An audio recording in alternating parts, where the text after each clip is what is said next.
Vitamin के का तो जय हिंद वैसे कुछ दोस्तों, पता नहीं है मैं कि मानिक नायक एनीमिया हो आप जाएगा, सबको एनीमिया अपने होता यूट्यूब है। चैनल पर वेलकम करता हूं। आज हम लोग एसएससी एमटीएस 2022 का सेट नंबर 56 को यहाँ पर डिस्कस करने वाले हैं। टोटल जो एग्जाम हुआ था 57 सेट में एग्जाम हुआ है और हम इसके 56 नंबर सेट को डिस्कस करने वाले हैं। चलिए स्टार्ट करते हैं अपने क्वेश्चन को। आगे बढ़ने से पहले बता दें, टेलीग्राम चैनल का लिंक जो है आप वहाँ से डाउनलोड कर लीजिएगा, डिस्क्रिप्शन में दिया हुआ है। साथ में @mock test GK GS search कीजिएगा, आ जाएगा। Mock test GK GS search कीजिएगा, डायरेक्ट आ जाएगा @ के साथ। भारतीय संविधान का निम्नलिखित में से कौन सा अनुच्छेद अंतर्राष्ट्रीय शांति और सुरक्षा से संबंधित है? तो अंतर्राष्ट्रीय शांति जो है आपका आर्टिकल 51 में दे रखा है। तो आर्टिकल 51 में आपका इंटरनेशनल पीस एंड सिक्योरिटी दे रखा है यहाँ पे, आर्टिकल 51। अगर हम बात करें आर्टिकल 40 में ग्राम पंचायत के गठन से हो जाएगा। आर्टिकल 43 में दो पार्ट है, एक तो ए है एक बी है। आपका आर्टिकल 43 जो आपका मजदूरों से संबंधित है, यानी ए में क्या करा है, जो किसी भी इंडस्ट्री के मैनेजमेंट में मजदूरों का जो रोल है उसमें आपका आर्टिकल 43 ए हो जाएगा। और 43 बी संबंध है आपका कोऑपरेटिव सोसाइटी से। कोऑपरेटिव सोसाइटी से आर्टिकल 43 बी हो जाएगा, जो कि आपका कोऑपरेटिव सोसाइटी किससे जुड़ा गया? 97वां संविधान संशोधन से, 97 कॉन्स्टिट्यूशन अमेंडमेंट एक्ट से कोऑपरेटिव सोसाइटी को जोड़ा गया था। और आर्टिकल 47 में क्या है, ये आपका जो है क्या कहते हैं, याद नहीं आ रहा मेरे को। इसमें जो है दारू पीना मना है, इसमें बताया गया है। यानी अपने आपके लेवल ऑफ न्यूट्रिशन को बढ़ावा देना है इसमें 47 में। नेक्स्ट है, भारत के पड़ोसी देश अफगानिस्तान की राजधानी क्या है? तो काबुल हो जाएगा। अफगानिस्तान की राजधानी है काबुल, और यहीं पे आपको क्या मिलेगा? पंजशीर वैली मिलेगा। पंजशीर वैली कहाँ पे है? काबुल में है, अफगानिस्तान में। कांधार भी कहाँ पे है? अफगानिस्तान में, याद रखना है। काठमांडू तो नेपाल हो जाएगा, कराची पाकिस्तान हो जाएगा। कौन से कोशिका अंततः कोशिका पाचन में सहायता करते हैं? कोशिका के आत्मघात थैली यानी सुसाइडल बैग कहते हैं। तो सिंपल सा सुसाइडल बैग कौन होता है? आपका लाइजोसोम होता है। इसको हम लाइजोसोम को ये डाइजेस्टिव बैग कहते हैं या फिर आपका सुसाइडल बैग कहते हैं। गोल्जी का ये क्या है? ये ट्रैफिक कंट्रोलर है बॉडी का ट्रैफिक कंट्रोलर गोल्जी का हो जाएगा। क्लोरोप्लास्ट यहाँ पे आपका क्लोरोफिल होता है। नेक्स्ट है, भूतल पर वह बिंदु जो भूकंप का उद्गम केंद्र को समीपतम होता है, तो इसको हम आज एपी सेंटर कहते हैं। मान लीजिए यहाँ पे अर्थ का सेंटर है, यहाँ पे ये अर्थ, यहाँ पे भूकंप आता है, तो इसको हम फोकस कहते हैं। इसके जस्ट ऊपर के पार्ट को हम क्या कहते हैं? जहाँ पे जी सीधा ऊपर है, इसको हम एपी सेंटर कहते हैं, याद रखना है। तो ठीक है, एपी सेंटर इसका करेक्ट आंसर हो जाएगा। नेक्स्ट है, किस प्रकार की कृषि में भूमि का उपयोग भोजन व चारे की फसल उगाने और पशुधन पालन के लिए किया जाता है? तो इसको हम मिक्स्ड फार्मिंग कहते हैं, मिश्रित खेती। तो मिश्रित खेती में क्या होता है? एनिमल हस्बेंड्री भी होता है साथ साथ, और आपका एग्रीकल्चर भी होता है। एग्रीकल्चर प्लस एनिमल हस्बेंड्री, मिश्रित खेती कहते हैं। नेक्स्ट है, हाय हक नृत्य किस राज्य से संबंधित है? तो त्रिपुरा हो जाएगा। हाय हक जो आपका कहाँ का? त्रिपुरा का हो जाएगा। होजागिरी फेस्टिवल भी कहाँ का? त्रिपुरा हो जाएगा। और खर्ची पूजा भी कहाँ का है? त्रिपुरा का हो जाएगा।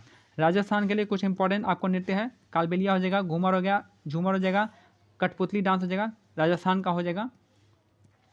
सिक्किम का आप मेरे को लोसांग उत्सव सिक्किम का हो जाएगा। आंध्र प्रदेश का उगाड़ी हो जाएगा। नेक्स्ट है, पीएम पोषण योजना किस मंत्रालय द्वारा लागू की गई है? आपका शिक्षा मंत्रालय। पीएम पोषण योजना शिक्षा मंत्रालय के अंदर में आता है। नेक्स्ट है, भारतीय संगीतकार जगजीत सिंह को कविता की गजल शैली के पुनरुद्धार का श्रेय दिया जाता है।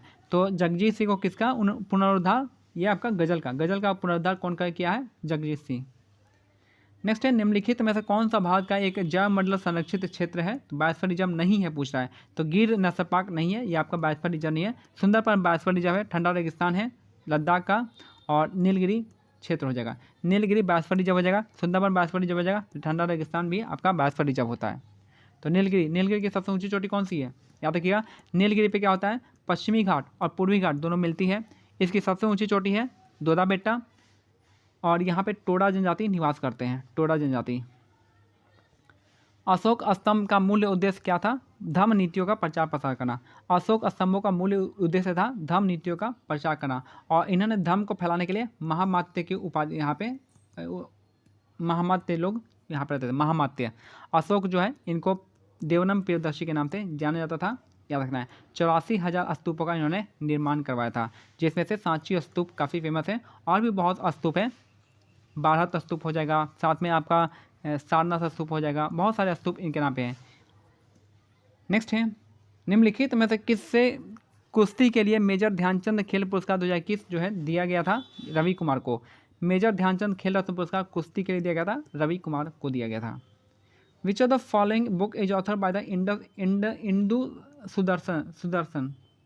तो इंदु सुदर्शन के द्वारा कौन सा बुक है, तो द फीस्ट ऑफ रोज हो जाएगा। तो इंदु सुदर्शन के द्वारा है द फीस्ट ऑफ रोज, इसका करेक्ट आंसर हो जाएगा।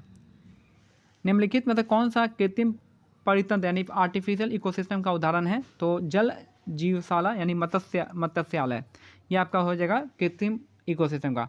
मूंगा चट्टाने ये आपका नेचुरल होता है, घास के मैदान नेचुरल होते हैं और रेगिस्तान नेचुरल होता है, बस यही आपका आर्टिफिशियल किया जाता है। करेंसी नोट और सिक्कों के फिएट मनी कहा जाता है।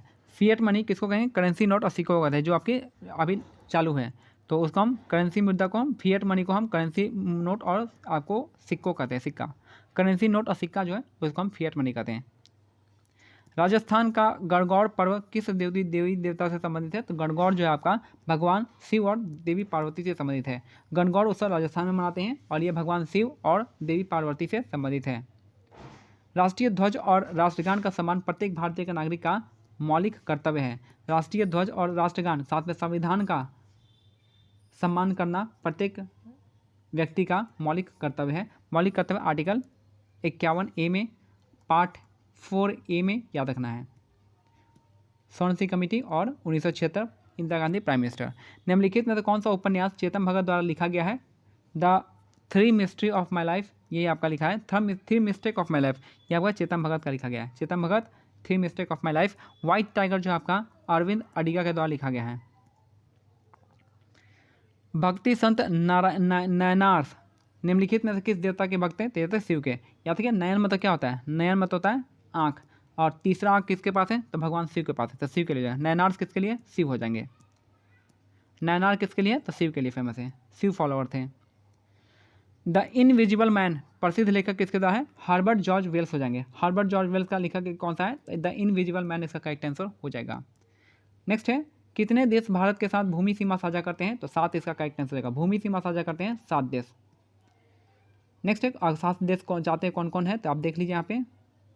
यहाँ तो पहला तो हो जाएगा आपका बांग्लादेश, यहाँ से नेपाल, भूटान हो जाएगा, साथ में यहाँ पे म्यांमार हो जाएगा, फिर चाइना हो जाएगा, फिर यहाँ पे हो गया, यहाँ पे इस साइड पाकिस्तान हो जाएगा। तो 1 2 3 4 5 6 हो गए और एक बचा अफगानिस्तान ऊपर में 7।